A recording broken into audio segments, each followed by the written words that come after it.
بسم اللہ الرحمن الرحیم.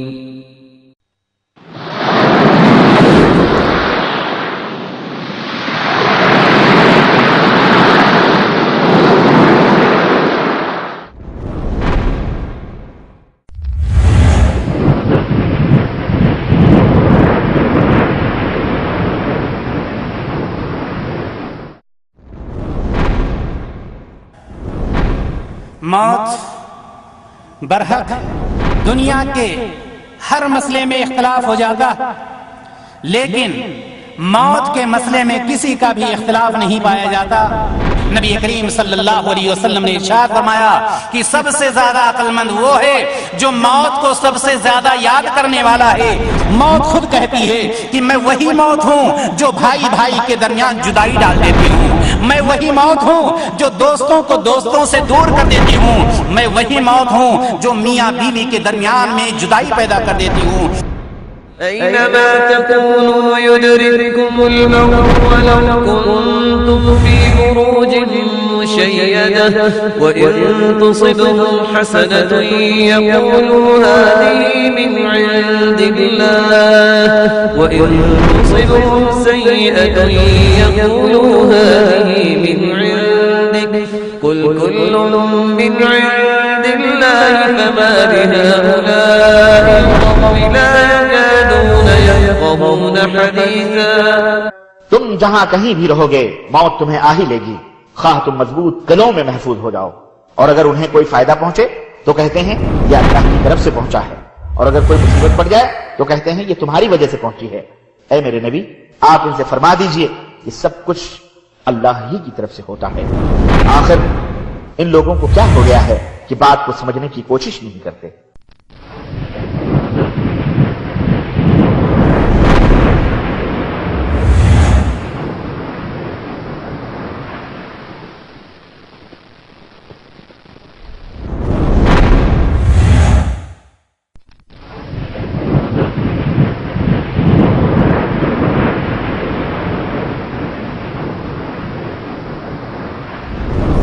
السلام علیکم ورحمۃ اللہ وبرکاتہ. الحمد للہ رب العالمین والصلاة والسلام علی نبینا محمد وعلی آلہ وصحبہ اجمعین وبعد. دینی بھائیوں اور دوستو، آج دفتر دعوت و ارشاد ثنائیہ قدیم کی جانب سے ایک دینی اور دعوتی پروگرام منعقد ہونے جا رہا ہے.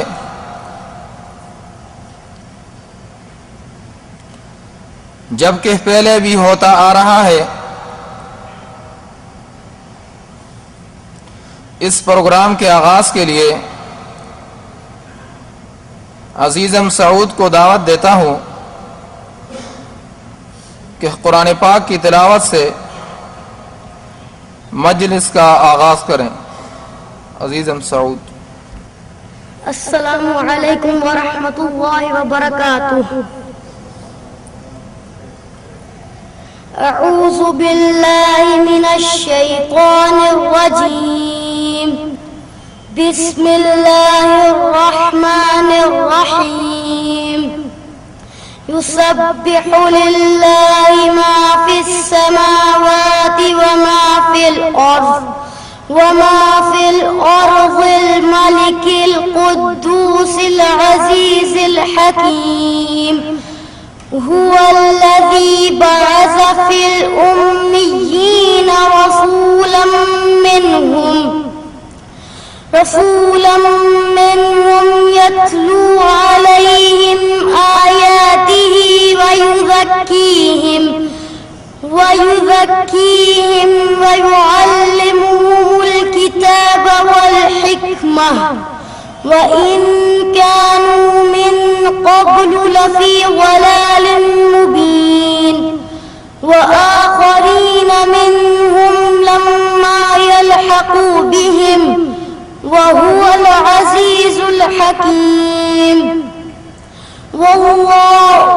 والله ذو الفضل من يؤتيه من يشاء والله ذو الفضل العظيم. اور اب آپ کے سامنے عزیزم اسامہ منصور کو قرآن کی تلاوت کی دعوت دیتا ہوں. اعوذ باللہ من الشیطان الرجیم بسم اللہ الرحمن الرحیم قل هو اللہ احد اللہ الصمد لم یلد ولم یولد ولم یکن له کفوا احد.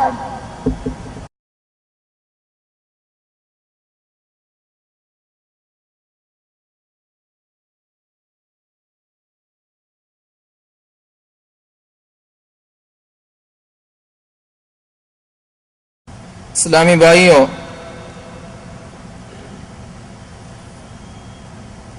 قرآن کریم کی تلاوت کے بعد اب باقاعدہ پروگرام کا آغاز ہونے جا رہا ہے،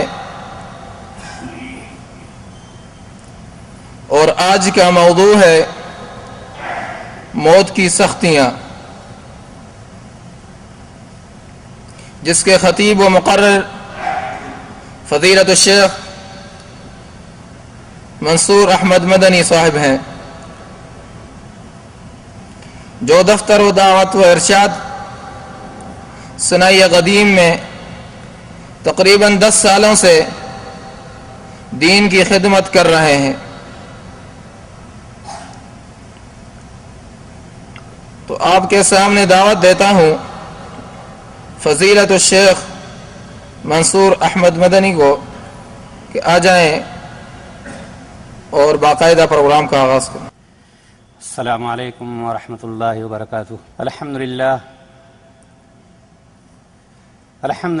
نحمده ونستعینه ونستغفره ونؤمن به ونتوکل علیہ ونعوذ باللہ من شرور انفسنا ومن سیئات اعمالنا من يهده الله فلا مضل له ومن يضلل فلا هادي له ونشهد أن لا إله إلا الله ونشهد أن محمدا عبده ورسوله. أما بعد فإن خير الحديث كتاب الله وخير الهدي هدي محمد صلى الله عليه وسلم وشر الأمور محدثاتها وكل محدثة بدعة وكل بدعة ضلالة وكل ضلالة في النار.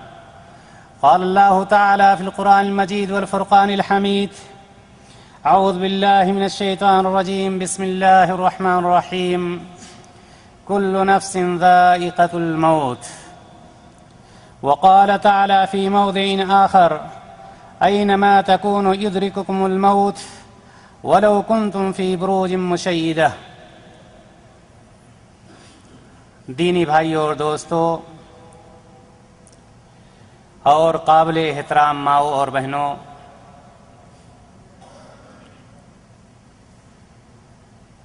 تمام قسم کی حمد و ثنا، بڑائی اور بزرگی اس خالق کائنات اور مالک ارض و سما کے لیے ہے جس نے ہم تمام لوگوں کو اس دار فانی میں پیدا فرمایا، اور اس کے بعد لاکھوں کروڑوں درود و سلام اس ذات مبارکہ مقدسہ اور مطہرہ پر جن کا نام نامی اسم گرامی جناب محمد رسول اللہ صلی اللہ علیہ وسلم ہے. دینی بھائیوں اور دوستوں اور میری ماؤں اور بہنوں، آج 29 مئی 2009 بروز جمعہ بعد نماز عشاء دفتر دعوت و ارشاد ثنائیہ قدیم کی جانب سے یہ پروگرام پھر منعقد کیا گیا ہے. جیسا کہ ابھی اعلان میں آپ نے سنا، آج کا موضوع موت کی سختیاں. یہ ایک ایسا موضوع ہے یا ایک ایسا عنوان ہے جس میں کسی کا بھی اختلاف نہیں پایا جاتا ہے۔ موت برحق ہے، اور موت کے متعلق ان لوگوں نے بھی اتفاق کیا ہے جنہوں نے اللہ تبارک و تعالیٰ کا بھی انکار کیا ہے۔ آپ کو معلوم ہوگا کہ دنیا میں انسانوں میں سے ایک جماعت ایسی بھی پائی جاتی ہے کہ جس نے یہ کہا کہ اس دنیا کا خالق کوئی نہیں، یہ دنیا بس یوں ہی چل رہی ہے اور چلتی رہے گی، یہ دنیا صرف اور صرف مزہ اٹھانے کے لیے، لطف اندوز ہونے کے لیے ہے، یہ دنیا کبھی ختم ہونے والی نہیں ہے، نہ اس دنیا کو کسی نے بنایا ہے اور نہ ہی کوئی ختم کرنے والا۔ لیکن وہ جماعت بھی اس بات کی قائل ہے، اس بات کا اعتراف کرتی ہے کہ جو بچہ پیدا ہوا ہے اس کو مرنا ہے، جو دنیا میں آیا ہے اس کو فنا ہونا ہے، وہ جماعت بھی اس کا اعتراف کرتی ہے۔ دینی بھائیوں اور دوستو، دنیا کے ہر مسئلے میں اختلاف ہو جاتا ہے، لیکن موت کے مسئلے میں کسی کا بھی اختلاف نہیں پایا جاتا۔ موت ایک ناقابل تردید حقیقت ہے اور اٹل ہے، اور یہ نہ بدلنے والی چیز ہے۔ اس چیز کو سب کوئی جانتا ہے کہ جو دنیا میں پیدا ہوا اس کو مرنا ہے اور موت کے گھاٹ اترنا ہے۔ اس لیے موت سے وہ لوگ جو اللہ تبارک و تعالیٰ پر ایمان رکھنے والے ہوتے ہیں، جو اللہ کے رسول جناب محمد رسول اللہ صلی اللہ علیہ وسلم پر ایمان رکھتے ہیں اور آپ کی اطاعت کرتے ہیں، شروع ہی سے موت کی تیاری کیے رہتے ہیں۔ کیوں؟ اس لیے کہ اللہ تبارک و تعالیٰ نے قرآن مقدس میں ارشاد فرمایا، کل نفس ذائقۃ الموت، ہر نفس کو موت کا مزہ چکھنا۔ اب ہر نفس میں چاہے کوئی امیر ہو، چاہے کوئی غریب ہو، بادشاہ ہو، ولی ہو، پیر ہو، فقیر ہو، نبی ہو، رسول ہو، سب کے سب لوگ اس میں شامل ہیں کہ ہر شخص کو موت آ کر کے ہی رہے گی۔ اور یہی نہیں بلکہ ان لوگوں کے لیے جو بڑے بڑے قلعوں میں بیٹھے ہوئے ہیں، جو بڑی بڑی دیواروں کے اندر بیٹھے ہوئے ہیں، جو بنگلوں میں بیٹھے ہوئے ہیں، اللہ تبارک و تعالیٰ نے ان کے ذہن کو کھولنے کے لیے، اللہ تبارک و تعالیٰ نے ان کے دماغ کے تکبر اور گھمنڈ کو ختم کرنے کے لیے قرآن مقدس میں اعلان کر دیا، اینما تکونوا یدرککم الموت ولو کنتم فی بروج مشیدہ۔ اللہ تبارک و تعالیٰ نے فرمایا تم جہاں کہیں بھی ہو موت تمہیں آ پکڑے گی، اگرچہ تم مضبوط قلعوں میں بند ہی کیوں نہ ہو کر کے رہو۔ معلوم یہ ہوا کہ ہم دنیا کے کسی بھی گوشے میں رہیں، چاہے ہم میدان میں رہیں، چاہے ہم جنگل میں رہیں، چاہے ہم اپنے گھروں میں رہیں، چاہے مضبوط سے مضبوط قلعوں میں رہیں، اللہ تبارک و تعالیٰ نے اعلان کر دیا کہ موت آ کر رہے گی اور موت تم کو پکڑ کر رہے گی، موت سے تمہیں ملاقات کرنی ہی۔ دینی بھائیوں اور دوستو، لیکن سوچنا یہ کہ اللہ تبارک و تعالیٰ نے اپنا اعلان کر دیا کہ موت آ کر رہے گی، موت پکڑ کر کے رہے گی، کیا ایسا بھی ہو سکتا ہے کہ اگر ہمارے جانے کا ابھی ارادہ نہیں ہے، میرا کچھ کام باقی ہے، ہو سکتا ہے کیا ایسا کوئی چانس ہے کہ اللہ تبارک و تعالیٰ 1 گھنٹے کے لیے، 1 سال کے لیے، 2 سال کے لیے تقدیم و تاخیر کر دے؟ دینی بھائیوں اور دوستو، اللہ تبارک و تعالیٰ نے اس شوشے کو بھی ختم کر دیا اور قرآن مقدس کے سورۃ الاعراف میں اللہ تبارک و تعالیٰ نے اعلان کر دیا، فَإِذَا جَاءَ أَجَلُهُمْ لَا يَسْتَأْخِرُونَ سَاعَةً وَلَا يَسْتَقْدِمُونَ۔ جب وہ گھڑی آ جائے گی، جب موت کا وقت آ جائے گا تو اللہ تبارک و تعالیٰ نے فرما دیا ایک گھڑی نہ آگے کی جائے گی اور نہ ایک گھڑی پیچھے کی جائے گی، یعنی جو وقت متعین کر دیا گیا ہے اس وقت سے 1 سیکنڈ بھی نہ آگے ہو سکتا ہے اور نہ ہی پیچھے ہو سکتا۔ دینی بھائیوں اور دوستو، معلوم یہ ہوا کہ موت برحق ہے، موت آ کر رہے گی، اور یہ بھی معلوم ہو گیا کہ اللہ تبارک و تعالیٰ نے موت کا جو وقت متعین کر دیا ہے نہ اس سے آگے ہو سکتا ہے اور نہ اس سے پیچھے ہو سکتا۔ آئیے ہم دیکھیں کہ موت کو ہمیں یاد کرنا چاہیے یا نہیں یاد کرنا چاہیے۔ موت کیا چیز ہے؟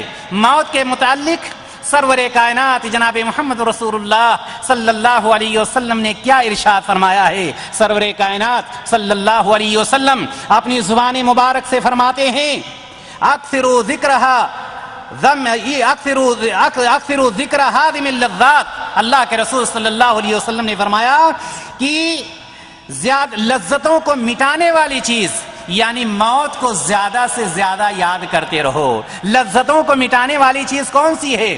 موت ہے. جب موت آ جاتی ہے، موت بیچ میں لاحق ہو جاتی ہے، درمیان میں آ جاتی ہے، ساری لذتوں کو ختم کر دیتی ہے. اللہ کے رسول صلی اللہ علیہ وسلم فرماتے ہیں کہ موت کو یاد کرتے رہو. لیکن کیا موت کو یاد کرنے والا وہ شخص جو موت کو بھولا ہوا ہے اور وہ شخص جو موت کو یاد کرتا ہے، آئیے ہم دیکھیں سرور کائنات صلی اللہ علیہ وسلم کی نظر میں ان دونوں کا کیا مقام ہے. وہ شخص جو موت کو یاد کرتا ہے، نبی کریم صلی اللہ علیہ وسلم کی حدیث آتی، حضرت عبداللہ بن عمر رضی اللہ تعالی عنہ فرماتے ہیں کہ میں ایک دن رسول اللہ صلی اللہ علیہ وسلم کے ساتھ میں تھا کہ ایک انصاری حاضر ہوتے ہیں نبی کریم صلی اللہ علیہ وسلم کی خدمت میں اور عرض کرتے ہیں اے اللہ کے رسول صلی اللہ علیہ وسلم، مومنوں میں سے سب سے افضل مومن کون سا ہے؟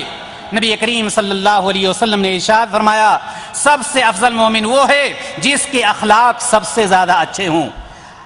اس کے بعد وہ انصاری صحابی نبی کریم صلی اللہ علیہ وسلم سے سوال کرتے ہیں اے اللہ کے رسول صلی اللہ علیہ وسلم، مومنوں میں سے سب سے زیادہ عقل مند کون ہے؟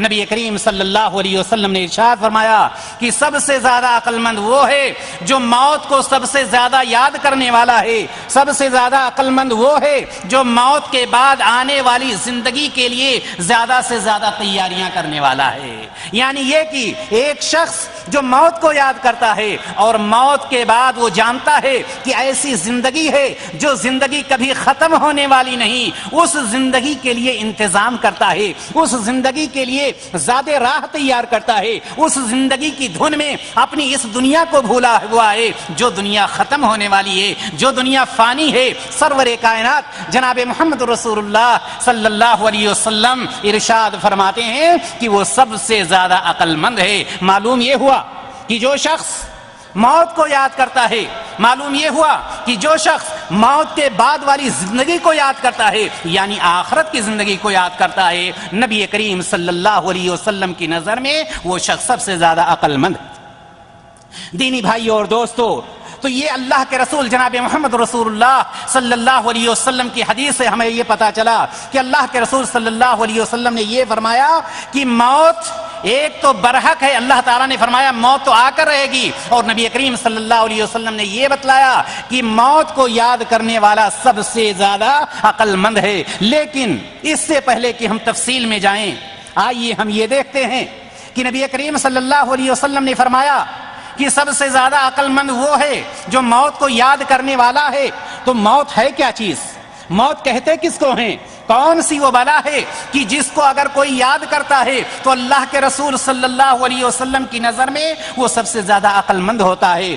دینی بھائیوں اور دوستو، میں نہیں کہتا، موت خود کہتی ہے کہ میں وہی موت ہوں جو بھائی بھائی کے درمیان جدائی ڈال دیتی ہوں، میں وہی موت ہوں جو دوستوں کو دوستوں سے دور کر دیتی ہوں، میں وہی موت ہوں جو میاں بیوی کے درمیان میں جدائی پیدا کر دیتی ہوں، میں وہی موت ہوں جو محلات اور بنگلے کو سب کو ویران کر دیتی ہوں، میں وہی موت ہوں جو قبر تیار کراتی ہوں. معلوم یہ ہوا کہ موت وہ چیز ہے جو باپ بیٹے کے درمیان جدائی پیدا کر دیتی، اس جدائی کو دنیا کی کوئی طاقت نہیں روک سکتی. موت وہ ہے جو میاں بیوی کے درمیان جدائی پیدا کر دیتی ہے، اس جدائی کو روکنے والا کوئی نہیں. موت وہ ہے جو باپ بیٹے کے درمیان جدائی پیدا کر دیتی ہے، اس جدائی کو روکنے والا کوئی نہیں. جب اس جدائی کو روکنے والا کوئی نہیں، موت ایک ایسی چیز ہے کہ اگر وہ آ گئی تو دنیا کی کوئی طاقت روک نہیں سکتی ہے. جناب محمد رسول اللہ صلی اللہ علیہ وسلم نے اسی لیے ارشاد فرمایا کہ سب سے بڑا عقل مند وہ ہے جو موت کو یاد کرتا ہے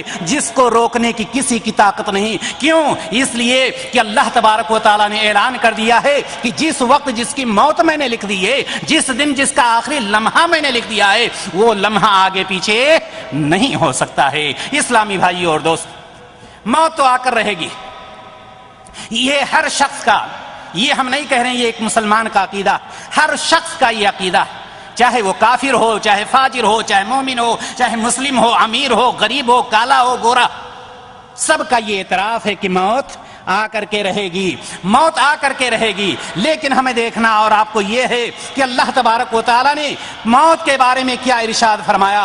اللہ تبارک و تعالیٰ قرآن مقدس میں ارشاد فرماتا ہے قُلْ إِنَّ الْمَوْتَ الَّذِي تَفِرُّونَ مِنْهُ فَإِنَّهُ مُلَاقِيكُمْ ثُمَّ تُرَدُّونَ إِلَىٰ عَالِمِ الْغَيْبِ وَالشَّهَادَةِ فَيُنَبِّئُكُم بِمَا كُنتُمْ تَعْمَلُونَ۔ سورۃ الجمعہ کے اندر اللہ تبارک و تعالیٰ ارشاد فرماتا ہے، اے محمد صلی اللہ علیہ وسلم کہہ دیجئے کہ جس موت سے تم بھاگتے پھر رہے ہو، جس موت سے تم راہ فرار اختیار کر رہے ہو، فَإِنَّهُ مُلَاقِيكُمْ، اللہ تبارک و تعالیٰ نے فرما دیا کہ وہ تم سے مل کر کے ہی رہے گی، تم کو پکڑ کر کے ہی رہے گی۔ ثُمَّ تُرَدُّونَ إِلَىٰ عَالِمِ الْغَيْبِ وَالشَّهَادَةِ، پھر تم اس کے سامنے پیش کیے جاؤ گے جو ظاہری باتوں کو بھی جانتا ہے، تمہاری ان باتوں کو بھی جانتا ہے جو تم کمرے کے اندر کرتے ہو، تمہاری ان باتوں کو بھی جانتا ہے جو تم اندھیرے میں کرتے ہو، تمہاری ان باتوں کو بھی جانتا ہے جو دنیا سے چھپ کر کے کرتے ہو، اور تمہاری ان باتوں کو بھی جانتا ہے جو دنیا کے سامنے کرتے ہو، ساری باتوں کو جانتا ہے، اس کے سامنے حاضر ہونا پڑے گا۔ فَيُنَبِّئُكُم بِمَا كُنتُمْ تَعْمَلُونَ، اللہ تبارک و تعالیٰ نے فرمایا پھر تم کو آگاہ کیا جائے گا، پھر تمہارے سامنے وہ رجسٹر حاضر کیا جائے گا، جو تم نے نیکیاں کی ہیں، جو تم نے برائیاں کی ہیں، جو تم نے کالا کیا ہے، جو تم نے گورا کیا ہے، ساری چیزوں کا رجسٹر اللہ تبارک و تعالیٰ کھول کر کے سامنے رکھ دے گا۔ دینی بھائی اور دوست، یہ آیت بھی ہمیں یہی بتلا رہی ہے کہ موت آ کر کے رہے گی۔ لیکن میں یہاں پر یہ پوچھنا چاہتا ہوں، کیا دنیا میں کہیں ایسا ریکارڈ قائم ہے کہ موت آئی ہو اور موت نے یہ دیکھا ہو کہ یہ ابھی 60 سال کے ہو گئے ہیں، ان کے پاس ایک لڑکی باقی بچی ہے شادی ہونے کے لیے، اس لیے موت واپس ہو گئی ہو؟ کیا کسی نے یہ دیکھا ہے کہ کسی بیٹے کے پاس وہ موت آئی ہو اور موت نے یہ دیکھا ہو کہ یہ بوڑھے ماں باپ کی خدمت کر رہا ہے اور موت واپس ہو گئی ہو؟ کیا کسی نے کبھی یہ دیکھا ہے کہ ماں کے پاس موت آئی ہو اور موت نے یہ دیکھا ہو کہ اس کے شوہر کا انتقال ہو گیا ہے، اس کو بیٹی کی شادی کرنی ہے، ابھی بعد میں آ کر کے اس کی موت نکالی جائے، اس کی روح نکالی جائے؟ دینی بھائی اور دوستو، کیا کہیں ایسا ہوتے ہوئے آپ نے دیکھا؟ ظاہر سی بات ہے، کوئی بھی شخص یہ نہیں کہہ سکتا کہ موت آئی ہو، دروازہ کھٹکھٹائی ہو اور اس کے بعد حالات دیکھ کر کے ابھی ان کے حالات یہ ہیں، اور اگر کوئی یہ کہہ رہا ہے کہ اے موت لوٹ جا، ابھی مجھے نیک اعمال کرنے ہیں، ابھی مجھے ماں باپ کی خدمت کرنی ہے، اے موت ابھی مجھے حج کرنا ہے، اے موت ابھی مجھے بنگلہ بنوانا ہے، اے موت ابھی مجھے اپنے بچوں کے لیے کچھ کام کر کے جانا ہے، اور موت لوٹ گئی ہو، کیا دنیا میں کبھی کسی نے دیکھا ہے؟ نہیں۔ سب کا جواب یہی ہوگا کہ نہیں۔ میرے بھائی اور دوستو، کہنے کا مطلب یہ ہے کہ اگر ہم نے اور آپ نے نہیں دیکھا ہے، کسی نے نہیں دیکھا ہے، کسی نے سنا بھی نہیں ہے، تو ہمیں یقین کیوں نہیں آتا کہ جب اللہ تبارک و تعالیٰ نے جس وقت جس گھڑی موت لکھ دیا ہے وہ اس گھڑی موت آ کر کے رہے گی، اور ہم اس موت سے غافل کیوں؟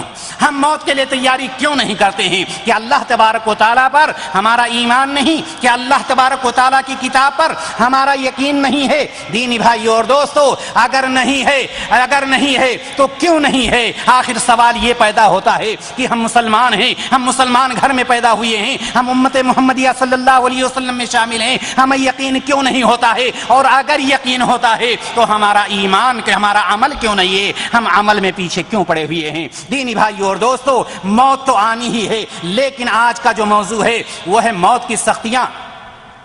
موت ہر شخص کو آئے گی، مومن کو بھی آئے گی اور کافر کو بھی آئے گی، دونوں کو موت آئے گی۔ لیکن آئیے یہاں پر ہم دیکھتے ہیں کہ مومن کی موت کیسے آتی ہے اور ایک کافر کو موت کیسے آتی ہے۔ کیا جناب محمد رسول اللہ صلی اللہ علیہ وسلم نے کوئی طریقہ بتلایا ہے کہ فرشتے کیسے آئیں گے، کیسے اس کی روح کو کھینچیں گے؟ کیا اللہ کے رسول صلی اللہ علیہ وسلم نے اس شخص کے لیے جو اللہ تعالیٰ کی اطاعت کرتا ہے، جو رسول اللہ صلی اللہ علیہ وسلم کی اطاعت ارشاد کرتا ہے ایسے شخص کی روح کھینچنے کے متعلق نبی کریم صلی اللہ علیہ وسلم نے کیا فرمایا ہے؟ اور وہ شخص جو صبح سے لے کر شام تک اللہ تعالیٰ کی نافرمانی کرتا ہے، جناب محمد رسول اللہ صلی اللہ علیہ وسلم کی نافرمانی کرتا ہے، جو اللہ تبارک و تعالیٰ کا انکار کرتا ہے، جو قرآن مقدس کا انکار کرتا ہے، ایسے شخص کی روح کیسے کھینچی جائے گی؟ آئیے ہم اور آپ دیکھتے ہیں جناب محمد رسول اللہ صلی اللہ علیہ وسلم کیا ارشاد فرماتے ہیں۔ نبی کریم صلی اللہ علیہ وسلم کی حدیث آتی ہے،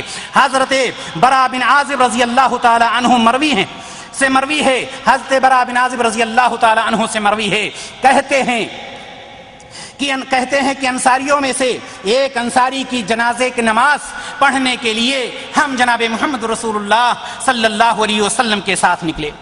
حضرت برا بن عازب رضی اللہ تعالی عنہ راوی کہتے ہیں کہ انصاریوں میں سے ایک انصاری کی نماز جنازہ، آئیے ہم آپ کو یہ بتلاتے ہیں کہ مومن جو شخص ہوتا ہے، کتاب اللہ اور سنت رسول اللہ پر عمل کرنے والا جو شخص ہوتا ہے، اس کی روح کس طرح سے قبض کی جاتی ہے۔ دینی بھائیو اور دوست، برا بن عازب رضی اللہ تعالیٰ عنہ فرماتے کہ انصاریوں میں سے ایک انصاری کی نماز جنازہ پڑھنے کے لیے ہم نبی کریم صلی اللہ علیہ وسلم کے ساتھ نکلے۔ جب قبرستان پر پہنچے تو دیکھا کہ ابھی قبر تیار نہیں ہوئی ہے، ابھی لحد کھودی جا رہی ہے۔ حضرت برا بن عازب رضی اللہ تعالیٰ عنہ فرماتے کہ نبی کریم صلی اللہ علیہ وسلم قبلہ کی طرف رخ کر کے بیٹھ جاتے ہیں۔ آپ کے ارد گرد جتنے صحابہ تھے سب کے سب بیٹھ جاتے ہیں۔ نبی کریم صلی اللہ علیہ وسلم کے دستے مبارک میں ایک لکڑی کا تنکا تھا، اور اس لکڑی کے تنکے سے نبی کریم صلی اللہ علیہ وسلم زمین پر مارتے ہیں یا کریدتے رہتے ہیں۔ اس کے بعد اللہ کے رسول صلی اللہ علیہ وسلم ارشاد فرماتے ہیں، اللہ کے رسول صلی اللہ علیہ وسلم کی نظر مبارک آسمان کی طرف اٹھتی ہے، پھر نیچے آتی ہے، پھر آسمان کی طرف اٹھتی ہے، پھر نیچے زمین کی طرف آتی ہے۔ راوی کہتے ہیں کہ تقریباً 3 بار نبی کریم صلی اللہ علیہ وسلم کی نظر مبارک آسمان کی طرف گئی اور پھر نیچے آئی۔ اس کے بعد اللہ کے رسول صلی اللہ علیہ وسلم نے فرمایا تعوذوا باللہ من عذاب القبر، اللہ سے عذاب قبر کی پناہ مانگو۔ نبی کریم صلی اللہ علیہ وسلم نے اپنے صحابہ کو مخاطب کر کے فرمایا تعوذوا باللہ من عذاب القبر، اللہ سے عذاب قبر کی پناہ مانگو۔ یہ کہنے کے بعد راوی کہتے ہیں کہ نبی کریم صلی اللہ علیہ وسلم نے تقریباً 3 مرتبہ یہ کلمہ دہرایا، اور اس کے بعد خود اللہ کے رسول صلی اللہ علیہ وسلم فرماتے ہیں اے اللہ میں تجھ سے عذاب قبر کی پناہ مانگتا ہوں، اے اللہ میں تجھ سے عذاب قبر کی پناہ مانگتا ہوں، اے اللہ میں تجھ سے عذاب قبر کی پناہ مانگتا ہوں۔ یعنی اس طرح سے نبی کریم صلی اللہ علیہ وسلم نے 3 مرتبہ یہ کلمات دہرائے۔ راوی کہتے ہیں کہ اس کے بعد اللہ کے رسول جناب محمد رسول اللہ صلی اللہ علیہ وسلم نے ارشاد فرمایا کہ جب کوئی مومن بندہ ہوتا ہے اور یہ دنیا چھوڑنے لگتا ہے، اس دنیا سے رخصت ہونے لگتا ہے، تو اللہ تبارک و تعالیٰ کے فرشتے آسمان سے نازل ہوتے ہیں، وہ جن کے چہرے بالکل سفید ہوتے ہیں گویا کہ سورج۔ اللہ کے رسول صلی اللہ علیہ وسلم ارشاد فرماتے ہیں کہ وہ فرشتے آ کر کے اس مومن بندہ کے پاس بیٹھ جاتے ہیں۔ ان کی تعداد اتنی ہوتی ہے کہ جہاں تک اس بندے کی نظر جاتی ہے وہاں تک فرشتے ہی فرشتے نظر آتے ہیں۔ اللہ کے رسول صلی اللہ علیہ وسلم فرماتے ہیں کہ اس کے بعد ملک الموت، موت کا فرشتہ آتا ہے، اور موت کا فرشتہ اور یہ فرشتے جو لاتعداد ہوتے ہیں، نبی کریم صلی اللہ علیہ وسلم فرماتے ہیں کہ ان کے ہاتھ میں جنت کی پوشاکوں میں سے پوشاک ہوتی ہے، ان کے پاس جنت کی خوشبوؤں میں سے سب سے بہترین خوشبو ہوتی ہے، اور وہ سب کے سب اس بندے مومن کے پاس بیٹھ جاتے ہیں۔ اس کے بعد ملک الموت یعنی موت کا فرشتہ آتا ہے۔ موت کا فرشتہ آ کر کے اس آدمی کے جس کی موت ہونے والی ہے اس آدمی کے سر کے قریب بیٹھ جاتا ہے، اور وہ آدمی جو اللہ تبارک و تعالیٰ کو دنیا میں یاد کرتا تھا، جو نبی کریم صلی اللہ علیہ وسلم کی اطاعت کرتا تھا، اس کے متعلق ملک الموت کہتا ہے، موت کا فرشتہ کہتا ہے ایتھا النفس الطیبہ، اور ایک دوسری روایت میں آتا ہے ایتھا النفس المطمئنہ اخرجی الی مغفرۃ من اللہ ورضوان۔ اللہ کے رسول صلی اللہ علیہ وسلم فرماتے ہیں کہ وہ فرشتہ کہتا ہے اے پاکیزہ اور اطمینان بخش روح نکل یہاں سے اور اللہ کی بخششوں اور رضامندیوں کی جانب چل۔ اللہ کے رسول صلی اللہ علیہ وسلم فرماتے ہیں کہ جیسے فرشتہ، موت کا فرشتہ اس مومن بندے کے لیے جو دنیا میں رہ کر آخرت کی تیاری کر رہا تھا، سرور کائنات صلی اللہ علیہ وسلم ارشاد فرماتے ہیں کہ جیسے فرشتے کے منہ سے یہ نکلتا ہے، پھر وہ روح اس طرح نرمی سے بہ ٹپکتی ہے، یعنی اس کے جسم سے بڑی ہی آسانی کے ساتھ، بڑی نرمی کے ساتھ بالکل نکل جاتی ہے۔ نبی کریم صلی اللہ علیہ وسلم فرماتے ہیں جس طرح کی پانی کی مشک میں سے قطرہ بہ ٹپکتا ہے اور اس مشک والے کو پتہ نہیں چلتا، جیسے مشک میں پانی بھرا ہوا ہو اور ایک قطرہ نکل جائے، مشک کو پتہ نہیں چلتا ہے، مشک والے کو پتہ نہیں چلتا ہے۔ نبی کریم صلی اللہ علیہ وسلم ارشاد فرماتے کہ جیسے فرشتہ کہتا ہے کہ تو اپنے رب کی بخششوں کی طرف، اپنے رب کی خوشنودیوں کی طرف نکل، فوراً وہ روح نکل جاتی ہے، آسانی کے ساتھ نکل جاتی ہے۔ نبی کریم صلی اللہ علیہ وسلم ارشاد فرماتے کہ جب وہ روح آسانی کے ساتھ نکل جاتی ہے تو آسمان اور آسمان و زمین کے درمیان جتنے بھی فرشتے ہوتے ہیں اس روح کے لیے رحمت کی دعائیں کرنے لگتے ہیں، اس روح کے لیے رحمت کی دعائیں کرنے لگتے ہیں۔ اور نبی کریم صلی اللہ علیہ وسلم فرماتے ہیں کہ اس روح سے ایسی خوشبو آتی ہے جیسے کہ کستوری کی خوشبو ہوتی ہے، کستوری میں سے بھی جو سب سے زیادہ خوشبو ہوتی ہے اس طرح سے اس سے خوشبو نکلتی۔ اللہ کے رسول صلی اللہ علیہ وسلم نے فرمایا اس روح کو لے کر فرشتے اوپر چڑھتے ہیں اور جب وہ فرشتوں کے کسی بھی گروہ کے پاس سے گزرتے ہیں تو وہ پوچھتے ہیں، دوسرے فرشتے پوچھتے ہیں کہ یہ عمدہ روح کس کی روح ہے، یہ کس کی روح ہے، یہ بہترین روح کس کی روح ہے؟ تو فرشتے جواب دیتے ہیں کہ فلاں کا بیٹا فلاں ہے، فلاں کا بیٹا فلاں ہے۔ نبی کریم صلی اللہ علیہ وسلم فرماتے ہیں کہ وہ نام لیا جاتا ہے جو دنیا میں اس کا سب سے اچھا نام ہوتا ہے۔ جس طرح سے آپ کسی معزز آدمی کو بلانا ہوتا ہے تو کہتے ہیں جناب عبداللہ صاحب حفظہ اللہ، جناب عبد الرحمن صاحب حفظہ اللہ، اس طرح سے عزت کے ساتھ آپ جب نام لیتے ہیں، اسی طرح سے فرشتے وہ نام اس نام سے پکارتے ہیں جو دنیا میں اس کا سب سے بہترین نام ہوتا۔ پھر وہ اس روح کو لے کر آسمانی دنیا کی طرف چڑھتے ہیں۔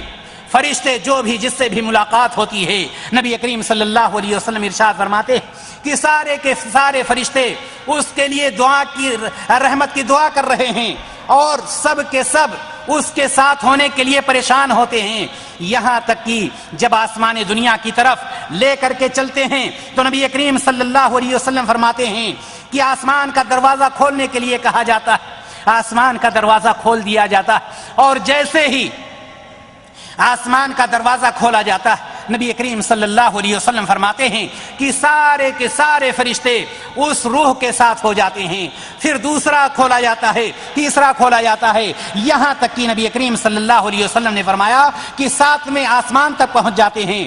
نبی کریم صلی اللہ علیہ وسلم فرماتے جب ساتویں آسمان پر فرشتے اس روح کو لے کر کے چڑھتے ہیں تو اللہ تبارک و تعالی اپنے اس نیک بندہ کی روح کو دیکھ کر کے فرماتا ہے اکتبوا کتاب عبدی فی علین، میرے بندے کا اعمال نامہ علین میں لکھ دو۔ میرے بھائی اور دوستو، یہ کون سا شخص ہوتا ہے؟ یہ نیک شخص ہوتا ہے، یہ وہ شخص ہوتا ہے جو اللہ تبارک و تعالیٰ پر اور جناب محمد رسول اللہ صلی اللہ علیہ وسلم پر ایمان رکھتا ہے۔ اللہ تبارک و تعالیٰ اس کے بارے میں فرماتا ہے کہ اس کا نام علین میں لکھ دو۔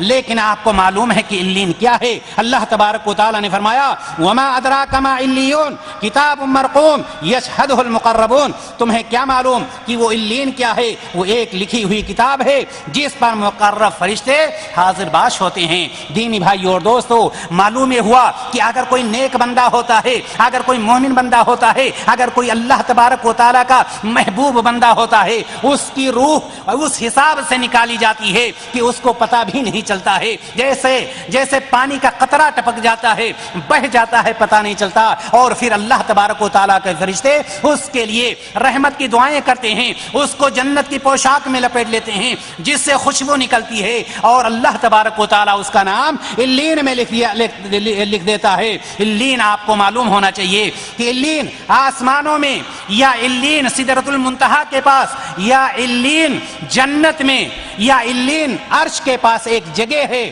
جہاں پر مومنوں کے، شہیدوں کے، نبیوں کے اور نیک لوگوں کے نام اعمال اور ان کی روحیں رکھی جاتی ہیں۔ اس کا نام ہے علین۔ دینی بھائیو اور دوستو، کہنے کا مطلب یہ کہ اللہ کے رسول جناب محمد رسول اللہ صلی اللہ علیہ وسلم نے ہمیں اور آپ کو یہ بتلایا کہ اگر کوئی نیک بندہ ہوتا ہے تو اس کا نام علین میں لکھ دیا جاتا ہے۔ اس کو ایسے فرشتے لیتے ہیں، جو فرشتے جن کے چہرے بالکل سفید ہوتے ہیں، جو خوبصورت ہوتے ہیں، پیار محبت سے لے کر کے اس روح کو اللہ تبارک و تعالیٰ کے پاس حاضر ہوتے ہیں۔ دینی بھائیو اور دوستو، آئیے ہم دیکھیں کہ آخر وجہ کیا ہے کہ جب مومن بندہ ہوتا ہے، جب نیک بندہ ہوتا ہے، موت آتی ہے، اس پر گھبراہٹ نہیں ہوتی ہے، اس کے لبوں پر تبسم ہوتا ہے، اس کے لبوں پر خوشی ہوتی ہے، خوشی کے آثار اس کے چہرے پر ہوتے ہیں۔ آخر وجہ کیا ہے کہ ایسا شخص موت کے آنے سے ڈرتا نہیں ہے بلکہ موت کے آنے سے خوش ہوتا ہے۔ دینی بھائیو اور دوستو، کیوں خوش ہوتا ہے؟ اس لیے کہ اللہ تبارک و تعالیٰ نے کچھ چیزوں کا اس سے وعدہ کر رکھا ہے۔ جس طرح سے آپ جب کام کرتے ہیں اور کام کرنے کے بعد فارغ ہوتے ہیں، آپ کا مدیر آپ کا جو کام کروانے والا ہے وہ انعام متعین کر دیتا ہے، اس انعام کو لینے کے لیے آپ بے قرار ہو جاتے ہیں۔ اللہ تبارک و تعالیٰ نے مومن بندوں کے لیے ایسے ہی انعامات رکھے ہیں۔ کیا انعامات ہیں؟ اللہ تبارک و تعالیٰ نے قرآن مقدس میں سورہ حامیم سجدہ کے اندر اعلان کیا، ان الذین قالوا ربنا اللہ ثم استقاموا تتنزل عليهم الملائكة الا تخافوا ولا تحزنوا وابشروا بالجنة التي كنتم توعدون۔ اللہ تبارک و تعالی نے فرمایا، جن لوگوں نے کہا کہ میرا رب اللہ ہے، جن لوگوں نے کہا میرا رب اللہ ہے، میرا رب پروردگار ہے، اور اسی پر ڈٹے رہے، اللہ کے علاوہ کسی کے سامنے سجدہ نہیں کیا، اللہ کے علاوہ کسی سے کچھ نہیں مانگا، جو کچھ مانگا اللہ تبارک و تعالی سے مانگا، جب بھی سجدہ کیا اللہ تبارک و تعالی کے پاس کیا۔ اللہ تبارک و تعالیٰ نے فرمایا کہ ایسے لوگ جنہوں نے کہا کہ میرا رب اللہ ہے اور اسی پر قائم رہے، اسی پر ڈٹے رہے، ان کے پاس فرشتے یہ کہتے ہوئے حاضر ہوتے ہیں، خوشخبریاں دیتے ہوئے حاضر ہوتے ہیں، اللہ تخافوا ولا تحزنوا۔ اللہ کے رسول اللہ تبارک و تعالیٰ نے فرمایا کہ فرشتے حاضر ہوتے ہیں اور کیا فرماتے ہیں؟ وہ فرما رہے ہیں اللہ تخافوا ولا تحزنوا، تم خوف مت کھاؤ، تم غمگین مت ہو، بلکہ تمہارے لیے بشارت ہے، وَأَبْشِرُوا بِالْجَنَّةِ الَّتِي كُنْتُمْ تُوعَدُونَ۔ تمہیں خوف کھانے کی وہ ضرورت نہیں، تمہیں غمگین ہونے کی ضرورت نہیں، بلکہ تمہارے لیے بشارت ہے، تمہارے لیے خوشخبری ہے، تمہارے لیے وہ خوشخبری ہے جس کا وعدہ اللہ تبارک و تعالیٰ نے تم سے کیا تھا، اور وہ وعدہ تھا جنت کا۔ موت آ گئی، روح قبض کی گئی، تمہارے لیے جنت کا دروازہ کھل گیا۔ دینی بھائی اور دوستو، جس کو یہ پتا ہو کہ اس روح کے قبض ہونے کے بعد مجھے اس دنیا کی پریشانیوں سے چھٹکارا مل جائے گا، اس کے چہرے پر غم کیسے آ سکتا ہے، اس کے چہرے پر پریشانی کے آثار کیسے آ سکتے ہیں؟ ظاہر سی بات ہے، قرآن پر اس کا عقیدہ ہے، قرآن پر اس کا یقین ہے کہ قرآن نے کہا ہے نیک عمل کر کے آؤ، میں تمہارے لیے جنت کے دروازے کھولتا ہوں۔ یہی نہیں بلکہ اللہ تبارک و تعالیٰ نے فرمایا، نحن اولیاؤکم فی الحیات الدنیا وفی الآخرہ ولکم فیہا ما تشتہی انفسکم ولکم فیہا ما تدعون نزلا من غفور الرحیم۔ اللہ تبارک و تعالیٰ نے سورہ حامیم سجدہ ہی کے اندر فرمایا، تمہاری دنیاوی زندگی میں بھی ہم تمہارے رفیق تھے، تمہارے ساتھ تھے، اور آخرت میں بھی ہم تمہارے ساتھ ہیں۔ وَلَكُمْ فِيهَا مَا تَشْتَهِي أَنفُسُكُمْ، اللہ تبارک و تعالیٰ نے فرمایا کہ تمہارے لیے جنت تیار کر دی گئی ہے، ایسی جنت ہے کہ جو چیز چاہو گے، جس طرح کی چیز چاہو گے، چھوٹی چیز ہو، بڑی چیز ہو، قیمتی چیز ہو، کھانے پینے کی چیز ہو، ہر چیز تمہارے لیے حاضر ہے۔ اللہ تبارک و تعالیٰ نے فرمایا نزلا من غفور الرحیم، یہ اللہ تعالیٰ کی طرف سے، یہ غفور الرحیم کی طرف سے۔ یہ کس لیے ہے؟ یہ سب کچھ مہمانی کے طور پر ہے۔ اللہ تبارک و تعالیٰ ہمارا میزبان ہے، یہ بندہ خود میں مہمان بن کر حاضر ہوتا ہے۔ دینی بھائی اور دوستو، ایسا بندہ جو مومن ہوتا ہے، جب اس کو موت آتی ہے تو وہ خوش ہوتا ہے۔ کیوں؟ وہ سوچتا ہے میں مہمان بن کر جا رہا ہوں، میرا رب میری میزبانی کرے گا، میں مہمان بن کر کے جا رہا ہوں، میرا رب میرے لیے جنت کے دروازے کھول رہا ہے. جس کی وجہ سے مومن بندے کے پاس جب موت آتی ہے، مومن بندے کے پاس جب موت کا فرشتہ آتا ہے، مومن بندے کی جب روح قبض کی جاتی ہے، مومن بندہ غمگین نہیں ہوتا ہے. دینی بھائیوں اور دوستو، لیکن یہ تو رہی اس کی بات جو مومن ہوتا ہے، یہ ہے اس کی بات جو قرآن پر عمل کرتا ہے، یہ اس کی بات جو نبی کریم صلی اللہ علیہ وسلم کے بتائے ہوئے طریقے کے مطابق عمل کرتا ہے.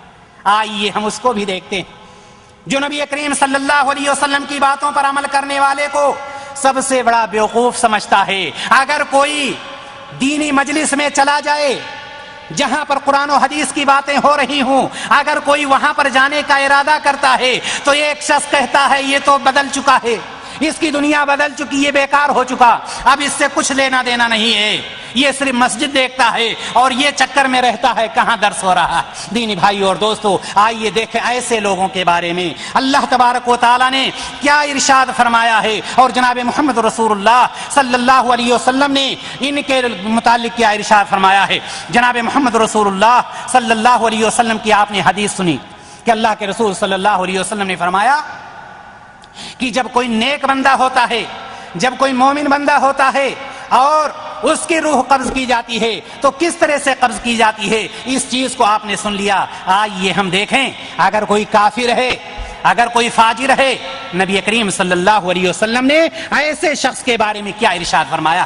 سرور کائنات صلی اللہ علیہ وسلم ارشاد فرماتے ہیں کہ اگر کوئی بندہ کافر ہوتا ہے، اور ایک دوسری روایت میں آتا ہے کہ اگر کوئی بندہ فاجر ہوتا ہے اور وہ دنیا سے رفو چکر ہو رہا ہوتا ہے، دنیا میں بڑے بڑے بنگلے چھوڑ رہا ہوتا، بڑی بڑی فیکٹریاں چھوڑ رہا ہوتا، بڑے بڑے منصوبے اور پلان چھوڑ رہا ہوتا ہے اور اس دنیا کو ترک کر رہا ہوتا ہے، نبی کریم صلی اللہ علیہ وسلم ارشاد فرماتے تو ایسے بندہ کے پاس بھی آسمان سے فرشتے نازل ہوتے اور وہ فرشتے نبی کریم صلی اللہ علیہ وسلم نے فرمایا کہ بڑے سخت دل، شدت اور سختی والے ہوتے ہیں اور ان کے چہرے بالکل سیاہ ہوتے ہیں. یہ فاجر کی بات کر رہا ہوں، فاجر اور کافر کی بات کر رہا ہوں کہ ایسے شخص کی جب روح قبض کی جاتی ہے تو کیا عالم ہوتا ہے. سرور کائنات صلی اللہ علیہ وسلم نے فرمایا کہ جتنے فرشتے حاضر ہوتے ہیں، سخت دل والے، شدت والے، دل میں ان کے نرمی نہیں پائی جاتی اور چہرہ اتنا سیاہ ہوتا ہے کہ آدمی دیکھ کر ویسے ہی ڈر جائے. آپ نے بوڑھوں کا ایک قول سنا ہوگا، بوڑھے برابر کہا کرتے تھے کہ جیسی روح ویسا فرشتہ. آپ نے ابھی پہلے فرشتے کی حیت کو سنی ہے کہ نبی کریم صلی اللہ علیہ وسلم نے فرمایا کہ مومن کے بعد جو پاس جو فرشتہ آتا ہے اس کے چہرے بالکل سفید ہوتے ہیں گویا کہ سورج ہے. اور سرور کائنات صلی اللہ علیہ وسلم ہی ارشاد فرماتے ہیں کہ ایک کافر کے پاس، ایک فاجر کے پاس جو فرشتہ آتا ہے بالکل اس کا چہرہ سیاہ ہوتا ہے، سارے کے سارے ایک کلر کے. نبی کریم صلی اللہ علیہ وسلم نے فرمایا کہ اس کافر کے پاس، اس فاجر کے پاس وہ فرشتے بیٹھ جاتے ہیں، ان کی تعداد اتنی ہوتی ہے کہ جہاں تک بھی نظر جاتی ہے وہ فرشتے ہی فرشتے نظر آتے ہیں. نبی کریم صلی اللہ علیہ وسلم نے ارشاد فرمایا اس کے بعد ملک الموت، موت کا فرشتہ آ کر اس آدمی کے قریب بیٹھ جاتا ہے، سر کے پاس بیٹھ جاتا ہے. آ گئی وہ گھڑی جو تمہاری پیدائش سے پہلے لکھ دی گئی تھی، اتنے بج کر اتنے منٹ اتنے سیکنڈ پر تمہاری روح کو قبض کر لیا جائے گا. آ گیا وہ فرشتہ، آ گیا وہ ملاقات کرنے والا. دنیا میں بہت سارے لوگوں سے ملاقات کیا ہوگا، امیروں سے بھی کیا ہوگا، غریبوں سے بھی کیا ہوگا، اچھوں سے بھی کیا ہوگا، بروں سے بھی کیا ہوگا. لیکن اے کافر، اے فاجر، اے کتاب و سنت سے دور رہنے والا شخص، دیکھ لے یہاں پر ایک شخص آ رہا ہے. اللہ کے بندوں میں سے ایک بندہ وہ بھی ہے، اللہ کی مخلوق میں سے ایک مخلوق وہ بھی ہے، اللہ تعالیٰ کا فرشتہ، ملک الموت، موت کا فرشتہ ہے، حاضر ہو رہا ہے. سر کے پاس بیٹھ رہا ہے، نبی کریم صلی اللہ علیہ وسلم کے زبان مبارک سے کلمہ نکلتا ہے کہ نبی کریم صلی اللہ علیہ وسلم نے فرمایا کہ جب موت کا فرشتہ حاضر ہو جاتا، حاضر ہونے کے بعد اس کافر فاجر شخص سے کہتا ہے، اس کی طرف مخاطب ہو کر کہتا ہے، ایتھا النفس الخبیثہ اخرجی الی سخط من اللہ وغضب، اے خبیث جان. روح کو مخاطب کرتا ہے فرشتہ. خبیث مومن کے لیے کیا کہا گیا تھا؟ پاکیزہ، اطمینان بخش روح. یہاں پر فرشتہ کیا کہہ رہا ہے؟ اے خبیث جان، اللہ کی ناراضگی اور غضب کی طرف نکل. نکل، ہو گیا تمہارا وقت، ہو گیا تمہارا وقت، اب تمہارا وقت ختم ہو چکا ہے. چل اللہ تعالیٰ کی ناراضگی کی طرف، جس سے تم منہ موڑ رکھا تھا، جس کو تو پسے پسے پش ڈال رکھا تھا، چل اس کی طرف. اللہ کے رسول صلی اللہ علیہ وسلم فرماتے کہ فرشتے کے منہ سے جب یہ کلمہ نکلے گا تو وہ روح اس کے پورے جسم میں پھیل جاتی، پورے جسم میں پھیل جاتی. آپ اندازہ لگائیں، اگر کسی شخص کو یہ کہا جائے کہ نکل کر آگ میں داخل ہو جاؤ، ظاہر سی بات ہے اس کا قدم نہیں اٹھے گا. اور ایک ایسا وقت جہاں پر بندے کو یہ معلوم ہے کہ اس بات میں تقدیم و تاخیر نہیں ہے، اس بات میں جھوٹ نہیں ہو سکتا ہے. اللہ کے رسول صلی اللہ علیہ وسلم ارشاد فرماتے ہیں کہ روح پورے جسم میں پھیل جاتی ہے. ملک الموت اس روح کو اس طرح سے کھینچتا ہے، روح پورے جسم میں پھیل چکی ہے. میرے بھائی اور دوستو، سوچنے اور غور کرنے کا مقام یہیں پر ہے کہ اللہ کے رسول صلی اللہ علیہ وسلم نے فرمایا کہ روح کو حکم ہو رہا ہے اور روح اپنے لیے جائے پناہ تلاش رہی ہے، پورے جسم میں بھاگ رہی ہے.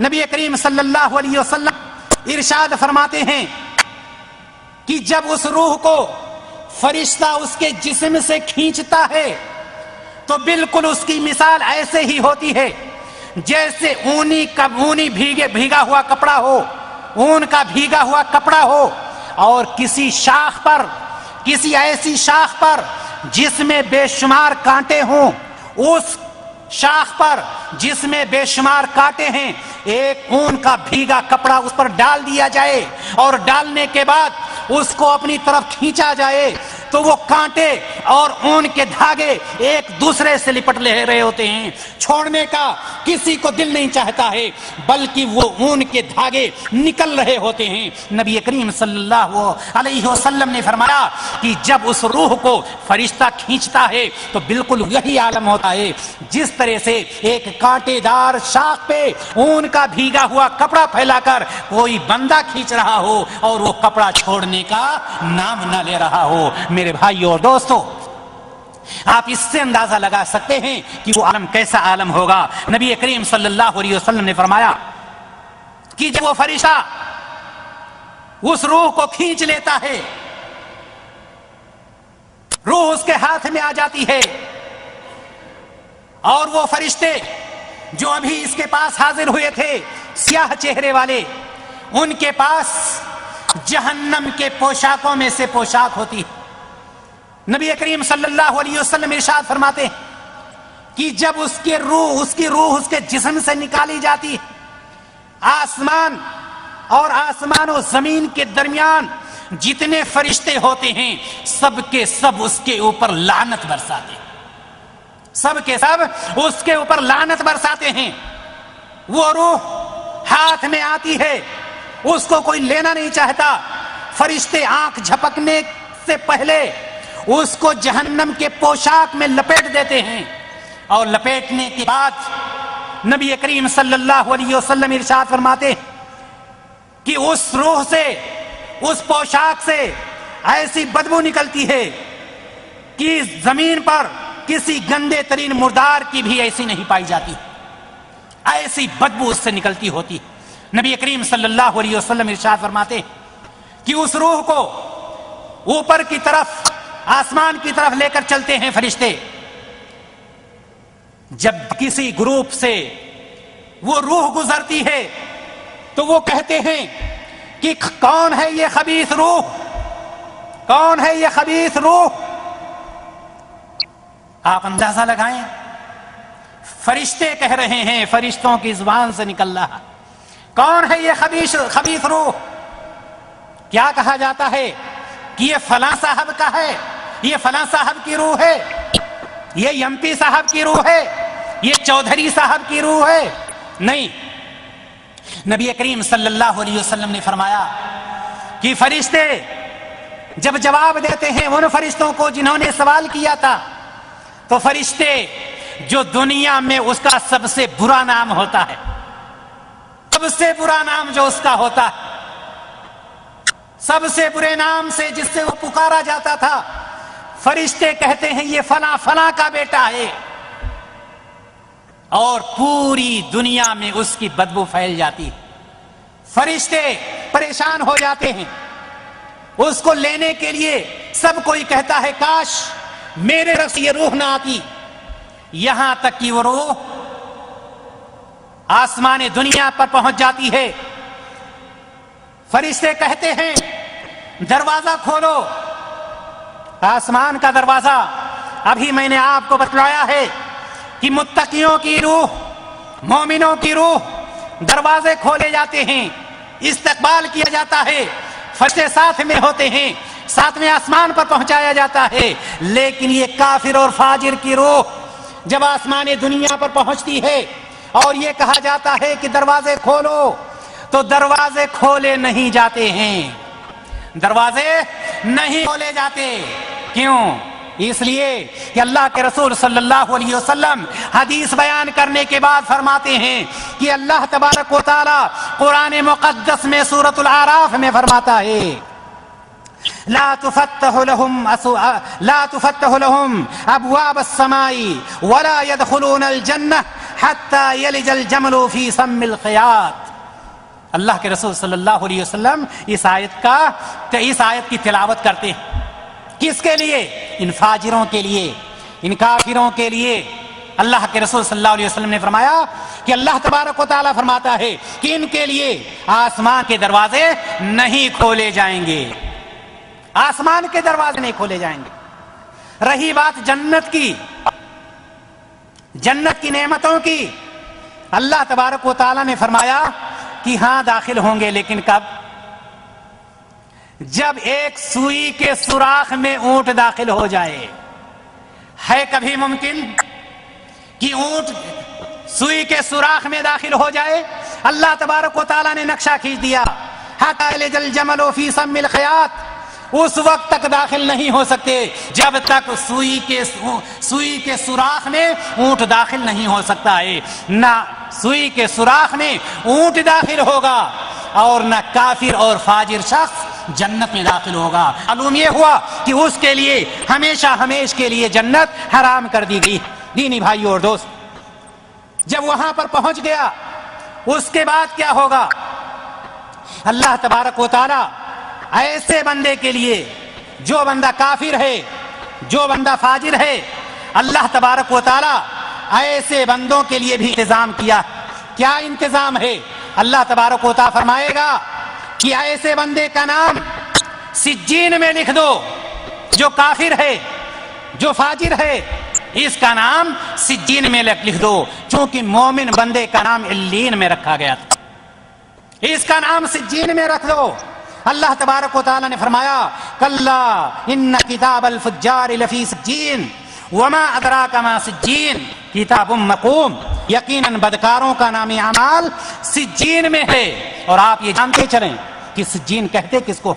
دینی بھائی اور دوست، سجین زمین کے سب سے نچلے حصے میں ایک جگہ جہاں کافروں، ظالموں، سرکشوں کی روحیں اور ان کے نام اعمال جمع ہوتے ہیں۔ ایسے لوگوں کے نام اعمال سجین میں، یعنی زمین میں سب سے نچلی جگہ ہے جس کا نام ہے سجین۔ اللہ تبارک و تعالیٰ ایسے لوگوں کا نام وہاں پر درج کرا دیتا ہے اور وہ وہیں پر پڑے رہیں گے۔ دینی بھائی اور دوستو، یہ رہی کافر کی موت۔ لیکن آئیے ہم اور آپ دیکھیں کہ کافر کی موت روح کیسے قبض کی جاتی ہے۔ اس کو تو جناب محمد رسول اللہ صلی اللہ علیہ وسلم نے ہمیں اور آپ کو بتلایا۔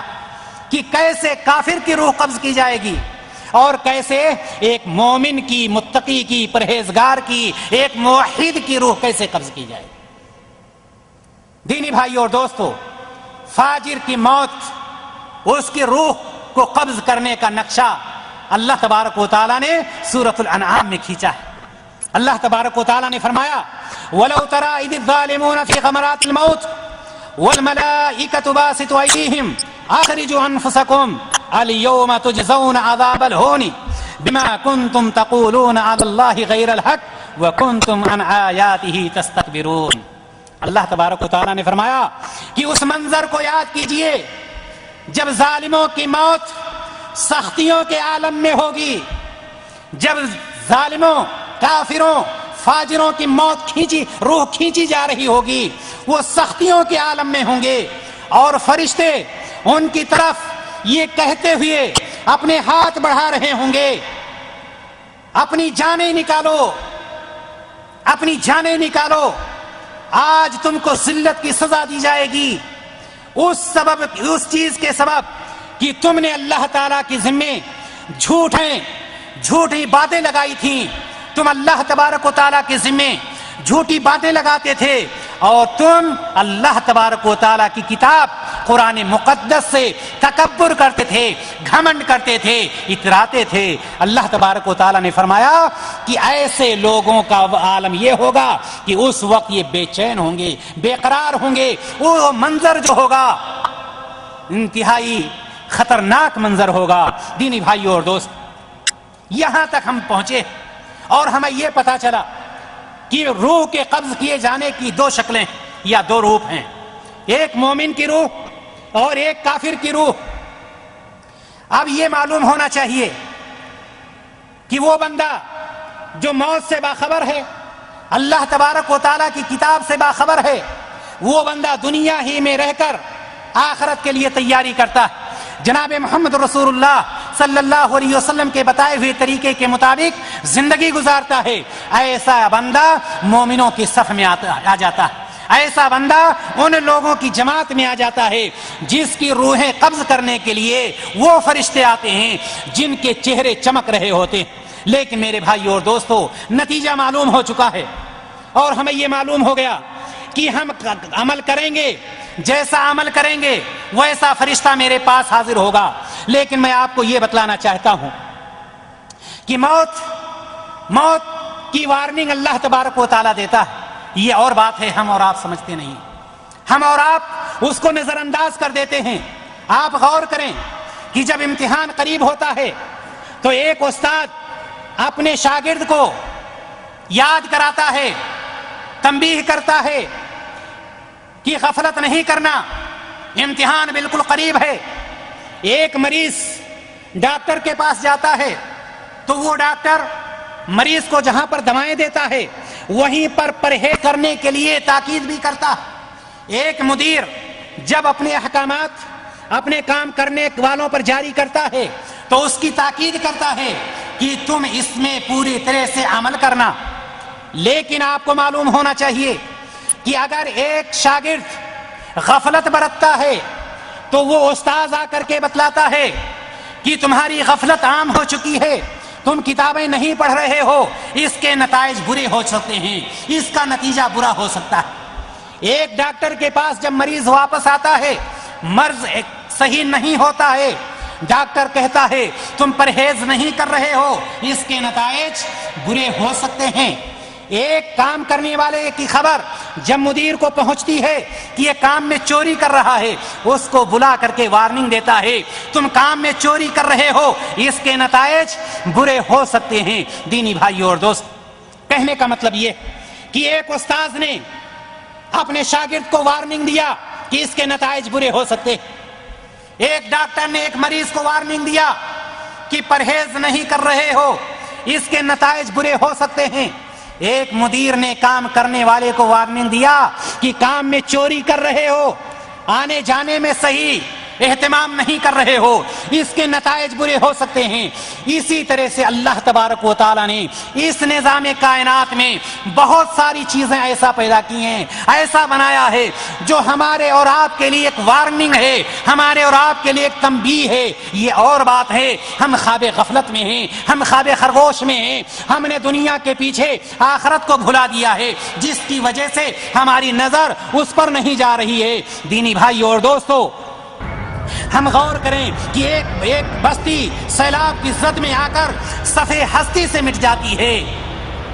سیلاب آ رہا ہے، وہ بستی جس میں لوگ کھا رہے تھے، کما رہے تھے، مستیاں اڑا رہے تھے، لیکن سیلاب آیا اور اس نے اس کو صفحے ہستی سے مٹا دیا۔ دیکھنے والوں کو وارننگ ہے کہ تمہارا بھی حشر ایسا ہو سکتا ہے۔ دینی بھائی اور دوستو، اسی طرح سے دیکھیں کہ ایک بستی ہے، ایک شہر ہے، آرام سے پھل پھول رہا ہے، لیکن سیکنڈوں میں ایک زلزلہ آتا ہے اور سارے لوگوں کو، سارے گھروں کو پیوندے زمین کر دیتا ہے، سب کے سب ختم ہو جاتے ہیں۔ یہ اللہ تبارک و تعالیٰ کی طرف سے وارننگ ہوتی ہے ان لوگوں کے لیے جنہوں نے اس زلزلے کو دیکھا ہے کہ تمہارے ساتھ بھی ایسا ہو سکتا ہے۔ اسی طرح سے آپ دیکھیں کہ ایک شادی ہو رہی ہے، بارات جا رہی ہے، دولہا میاں جا رہے ہیں، اقربا جا رہے ہیں، رشتہ دار جا رہے ہیں، گھر میں بھی خوشی ہے، سسرال والوں میں خوشی ہے، لیکن سیکنڈوں میں راستے میں شور ہوتا ہے، ہنگامہ ہوتا ہے، سب کے سب ختم ہو چکے ہوتے ہیں۔ گھر والوں کو پتا چلتا ہے کیا ہوا، بتلایا جاتا ہے ایکسیڈنٹ ہو گیا۔ سسرال والوں کو کیا ہوا، ان کو بتلایا جاتا ہے ایکسیڈنٹ ہو گیا۔ سب کے سب ختم ہو گئے، وہ لوگ ختم ہو گئے جو اچھے جانے پہچانے تھے، دولہا ختم ہو گیا، فلاں ختم ہو گیا۔ میرے بھائی اور دوستو، یہ ساری چیزیں ہمارے اور آپ کے لیے وارننگ ہے کہ تمہارے ساتھ بھی یہ حشر ہو سکتا ہے، تمہارے ساتھ بھی ایسا ہو سکتا ہے۔ متنبہ ہو جاؤ، وارننگ دی جا رہی ہے۔ اللہ تبارک و تعالیٰ مختلف ذرائع سے اپنی وارننگ دیتا ہے، لیکن ایک انسان ہے، ایک بندہ ہے جو دنیا کے پیچھے اس طرح سے لگا ہوا ہے، جو دنیا کو حاصل کرنے کے لیے ساری چیزوں کو بھول چکا ہے، اس کے سامنے کوئی چیز نظر نہیں آتی۔ اعلان ہو رہا ہے، آپ لوگوں کو اطلاع دی جاتی ہے، آج 12:25 پر فلاں صاحب کا انتقال ہو گیا ہے، مٹی دی جائے گی۔ سب کے کان کھڑے ہو جاتے ہیں، مٹی دینے جانا ہے، سارے لوگ 12:25 پر پہنچ جاتے ہیں۔ 10 منٹ تاخیر ہو گئی، ہنگامہ شروع ہو گیا۔ 12:25 کا وقت دیا گیا تھا، مٹی کیوں نہیں دی جا رہی ہے، کیوں ایسا ہو رہا ہے؟ میرے بھائی اور دوستو، جنازہ لے کر جب گھر سے نکلتے ہیں، بیوی رو رہی ہے، بیٹے رو رہے ہیں، رشتہ دار رو رہے ہیں، اقربا رو رہے ہیں، کوئی چارپائی پکڑ رہا ہے، کسی پر بے ہوشی ہو رہی ہے، بچے خود نڈھال ہو رہے ہیں، لیکن کیا کوئی ہے جو اس جنازے کو روک لے، اس گھر کو، اس میت کو اس گھر میں سجا دے؟ دنیا کی کوئی طاقت نہیں روک سکتی۔ اللہ تبارک و تعالی وارننگ دے رہا ہے، تمہارے ساتھ بھی ایسا ہوگا، تمہارا جنازہ اٹھایا جائے گا، تمہارے اقربا رو رہے ہوں گے، تمہاری بیوی رو رہی ہوگی، تمہارے بچے رو رہے ہوں گے، تمہاری ماں رو رہی ہوگی، تمہارے اقربا رو رہے ہوں گے، اس وقت روکنے والا کوئی نہیں ہوگا۔ خبردار ہو جاؤ، آگاہ ہو جاؤ، آگاہ ہو جاؤ، کل نفس ذائقۃ الموت، ہر نفس کو موت کا مزہ چکھنا ہے۔ جب یہ بادشاہ جو ہوائی سفر سے جا رہا تھا، جو ہوائی راستے سے جا رہا تھا، ابھی فلائٹ اڑی ہی تھی کہ آگے چل کر کے ہوائی نیچے، وہ جہاز، وہ فلائٹ نیچے جاتی ہے، ہنگامہ ہوتا ہے کہ فلاں جنرل، فلاں کرنل سیکنڈوں میں ختم ہو گیا۔ یہ وارننگ دی جا رہی ہے کہ تمہارے ساتھ بھی ایسا ہو سکتا ہے۔ دینی بھائیو اور دوستو اور میری ماں اور بہنوں، کل نفس ذائقۃ الموت، ہر نفس کو موت کا مزہ چکھنا ہے، اور ہر نفس کے پاس دو قسم میں سے کسی ایک قسم کے فرشتوں کو حاضر ہونا ہے۔ یا تو وہ فرشتہ ہوگا جس کے چہرے سورج کی طرح چمک رہے ہوں گے، اور وہ فرشتہ جو جنت کی پوشاکوں میں سے پوشاک لے کر آیا ہوگا، یا وہ فرشتہ ہوگا جس کے چہرے بالکل سیاہ ہوں گے اور جس کے پاس جہنم کی پوشاکوں میں سے پوشاک ہوگی۔ دینی بھائیو اور دوستو، فیصلہ ہمارے ہاتھ میں ہے، ہم چاہیں اپنے آپ کو جنتی بنا لیں، ہم چاہیں اپنے آپ کو جہنمی بنا لیں۔ دینی بھائی اور دوستو، نبی کریم صلی اللہ علیہ وسلم اپنی امت کو، اپنے صحابہ کو گاہے بگاہے موت کی سختیوں سے یاد کراتے رہتے تھے اور یہ بتلاتے رہتے تھے. نبی کریم صلی اللہ علیہ وسلم کے پاس ایک دن عبداللہ بن عمر رضی اللہ تعالیٰ عنہ حاضر ہوتے. عبداللہ بن عمر رضی اللہ تعالیٰ عنہ حاضر ہوتے. نبی کریم صلی اللہ علیہ وسلم اپنے دستے مبارک کو ان کے کندھے پر رکھتے ہیں اور کندھے پر رکھنے کے بعد فرماتے ہیں کن فی الدنیا کانک غریب او عابر سبیل، دنیا میں ایسی زندگی بسر کر جیسے تو غریب الوطن پردیسی راہ گیر ہو. دینی بھائی اور دوستو، کیا عبداللہ بن عمر رضی اللہ تعالیٰ عنہ کے بارے میں ہم نہیں جانتے؟ کیا ان کی تاریخ ہم نے نہیں پڑھی ہے؟ یہ کس کو نبی کریم صلی اللہ علیہ وسلم بتلا رہے تھے؟ ہمیں اور آپ کو بتلا رہے تھے، اپنی امت کو بتلا رہے تھے کہ یہ دنیا فانی ہے، یہ دنیا ختم ہونے والی ہے، یہ دنیا مٹ جانے والی ہے. اس دنیا نے کسی کے ساتھ وفا نہیں کیا ہے، نبیوں کے ساتھ وفا نہیں کیا، ولیوں کے ساتھ وفا نہیں کیا. ہمارے اور آپ کے ساتھ وفا کیسے کرے گی؟ معلوم یہ ہوا کہ ہمیں اور آپ کو اگر یہ خوشی ہے کہ ہمارے پاس وہ فرشتہ آئے جس کے چہرے سورج کی طرح سے چمک رہے ہوں، ہمارے پاس وہ فرشتے آئیں جن کے پاس جنت کی پوشاکوں میں سے پوشاک ہو، جن کے پاس جنت کی خوشبوؤں میں سے خوشبوئیں ہوں. اگر ہم یہ چاہتے ہیں کہ جب ہماری روح قبض کی جائے تو سارے کے سارے فرشتے میرے لیے دعائے رحمت کر رہے ہوں، اگر ہم یہ چاہتے ہیں تو ہم آج اس مجلس میں عزم مصمم کر کے نکلیں کہ ہم اللہ کی اطاعت کریں گے، اللہ کے رسول جناب محمد رسول اللہ صلی اللہ علیہ وسلم کی اطاعت کریں گے، دنیا کو پسے پش ڈالیں گے، بالکل ایسے ہی جیسے جناب محمد رسول اللہ صلی اللہ علیہ وسلم نے حضرت عبداللہ بن عمر رضی اللہ تعالی عنہ کے لیے فرمایا تھا. اور اسی طرح سے حضرت عبداللہ بن عمر رضی اللہ تعالی عنہ غالباً فرماتے ہیں اذا امسیت فلا تنتظر الصباح واذا اصبحت فلا تنتظر المساء وخذ من صحتك لمرضك ومن حیاتك لموتك. کیا فرمایا؟ جب تجھے شام ہو تو صبح کا انتظار نہ کرنا، اور جب صبح ہو جائے تو شام کا انتظار نہ کرنا. اپنی صحت کے وقت اپنی مرض کا سامان کر لے اور اسی طرح سے اپنی زندگی میں موت کا سامان کر لے. اس لیے کہ جب تک صحت ہے، جب تک تندرستی ہے، جب تک اللہ تبارک و تعالیٰ نے یہ نعمت دے رکھی ہے، ہم اس وقت کے لیے کر لیں جب ہم چلنے کے لائق نہیں رہ جائیں گے، جب ہم پھرنے کے لائق نہیں رہ جائیں گے، جب ہم عبادت کرنے کے لائق نہیں رہ جائیں گے. دینی بھائی اور دوستو، اور اسی طرح سے اس زندگی میں رہ کر اس زندگی کے لیے انتظام کر لیں جس زندگی میں کوئی کام نہیں ہے، یا تو آرام ہی آرام ہے اور یا صرف پریشانی ہی پریشانی ہے. ہم اللہ تبارک و تعالیٰ سے دعا کرتے ہیں کہ الہ العالمین ہم تمام لوگوں کو نیک عمل کرنے کی توفیق عطا فرما. الہ العالمین ہم تمام لوگوں کو کتاب و سنت پر عمل کرنے کی توفیق عطا فرما. الہ العالمین ہماری ملاقات ان فرشتوں سے ہو جن کے چہرے سورج کی طرح سے چمک رہے ہوں. الہ العالمین مجھے جنت میں جگہ دے دے. جس طرح سے آج ہم کتاب و سنت کی باتوں کو سننے اور سمجھنے کے لیے یہاں پر حاضر ہوئے ہیں، الہ العالمین اسی طرح سے ہم سب کو، ہم خطا کار ہیں، ہماری گناہوں کو بخش دے اور اسی طرح سے ہمیں جنت میں اکٹھا داخل کر دے، ہمیں جنت میں اعلیٰ سے اعلیٰ مقام میں جگہ نصیب فرما. وآخر دعوانا الحمدللہ رب العالمین. السلام علیکم ورحمۃ اللہ وبرکاتہ.